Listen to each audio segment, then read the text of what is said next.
ବର୍ଷ କେତେ ମାସ? 12 ମାସ। ବର୍ଷ କେତେ ମାସ? ସେମିତି ବର୍ଷକୁ ମଧ୍ୟ କେତେ ଋତୁ? 6 ଋତୁ। ଗୋଟେ ବର୍ଷରେ କେତେଟା ଋତୁ ପଡ଼ିଥାଏ? 6ଟି ଋତୁ। 6ଟି ଋତୁ ପଡ଼ିଥାଏ? 6ଟି ଋତୁ। ଆଚ୍ଛା ଆଜି ଆମେ କ'ଣ ସେଇ 6ଟି ଋତୁ ବିଷୟରେ ଜାଣିବା। କୋଉ ଋତୁ? 6ଟି ଋତୁ ବିଷୟରେ ଜାଣିବା। କୁହ। ଗ୍ରୀଷ୍ମ, ବର୍ଷା, ଶରତ, ହେମନ୍ତ, ଶୀତ, ବସନ୍ତ। ପୁଣି ଗ୍ରୀଷ୍ମ, ବର୍ଷା, ଶରତ, ହେମନ୍ତ, ଶୀତ, ବସନ୍ତ। এই 6টি ঋতু ମଧ୍ୟରୁ ଆମେ କୋଉଟା କୋଉଟା ବେଶୀ ଅନୁଭବ କରୁଛେ? 3ଟି ଋତୁ। କୋଉଟା? ଗ୍ରୀଷ୍ମ ଆଉ ବର୍ଷା ଆଉ କୋଉଟା? ଶୀତ। ଅନୁଭବ କରୁନେ? ଗ୍ରୀଷ୍ମ ଦିନେ ବେଶୀ ଖରା ହୁଏନି? କୋଉ କୋଉ ମାସରେ ବେଶୀ ଖରା ହୁଏ? କୋଉ କୋଉ ମାସରେ ଖରା ହୁଏ? କୋଉ କୋଉ ମାସରେ ବେଶୀ ଖରା ହୁଏ? ଜାଣିଲ କୋଉ କୋଉ ମାସରେ ବେଶୀ ଖରା ହୁଏ? ବୈଶାଖ ଆଉ ଜ୍ୟେଷ୍ଠ ମାସରେ। କୋଉ ମାସରେ?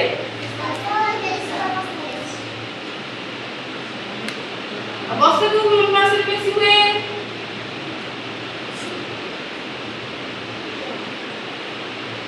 ଆଷାଢ଼ ଆଉ ଶ୍ରାବଣ ମାସରେ। କୋଉ ମାସରେ? ବର୍ଷା ଦିନ ଅଧିକ। ଗ୍ରୀଷ୍ମ ଋତୁ ପାଇଁ ଯୋଉ ବୈଶାଖ ଜ୍ୟେଷ୍ଠ ମାସରେ ତମର ମେ ମାସରେ ସ୍କୁଲ ଛୁଟି ହେଇଯାଉନି ଅଧିକ ଖରା ଯୋଗୁ? ସେଇଟା ହଉଛି ଗ୍ରୀଷ୍ମ ଋତୁ। ଗ୍ରୀଷ୍ମ ଋତୁ ପ୍ରଭାବରେ ତମର କ'ଣ ଅତ୍ୟଧିକ ଗରମ ହଉଛି, ସେଥିପାଇଁ ସ୍କୁଲ ଛୁଟି ହେଇଯାଉଛି। ବର୍ଷା ଦିନରେ ଯୋଉ ବର୍ଷା ହଉଛି ଥଣ୍ଡାଟା ପଡୁଛି, ଚାରିଆଡେ ସବୁଜ ସୁନ୍ଦର ଦେଖାଉନି, ଚାରିଆଡେ ଘାସ ଉଠିଥିବ, ଗଛ ଉଠିଥିବ। ବର୍ଷା ଦିନେ ବର୍ଷା ତାହେଲେ କୋଉ କୋଉ ମାସରେ ପଡିଥାଏ?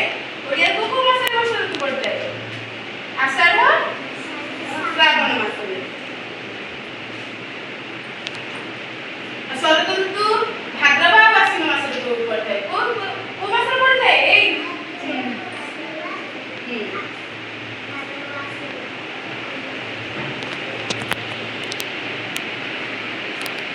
ହେମନ୍ତ ଋତୁ ତମେ ଅନୁଭବ କରିପାରୁଛ?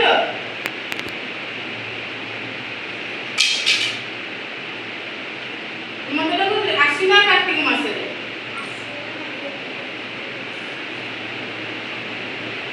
ଶୀତ ଦିନେ ଅତ୍ୟଧିକ ଥଣ୍ଡା ପଡୁଛି, ଥଣ୍ଡା ପଡୁନି? ଶୀତ ଦିନେ ଆମେ କ'ଣ ଶୀତ ଦାଉରୁ ରକ୍ଷା ପାଇବା ପାଇଁ ଆମେ ଗରମ ପୋଷାକ ପିନ୍ଧୁଛେ। ଗରମ ପୋଷାକ ପିନ୍ଧୁନେ ସ୍ୱେଟର, ଜ୍ୟାକେଟ, ଆଉ ଶୋଇଲା ସମୟରେ କମ୍ବଳ ଘୋରି ହଉନି, ବ୍ଲାଙ୍କେଟ। ହଁ, ଶୀତ ଦିନେ। ସେଟା କୋଉ ଦିନେ?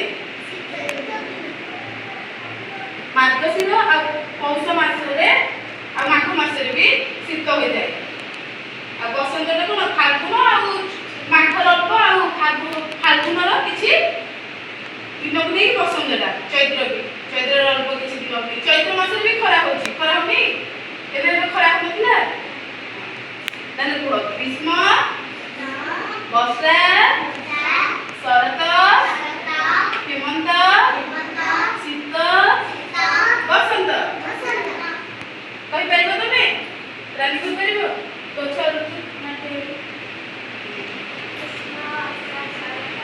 ଗ୍ରୀଷ୍ମ ଋତୁ,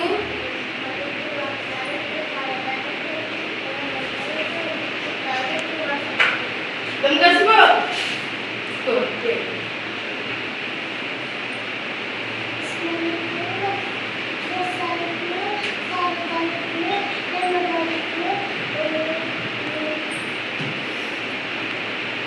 ଶୀତ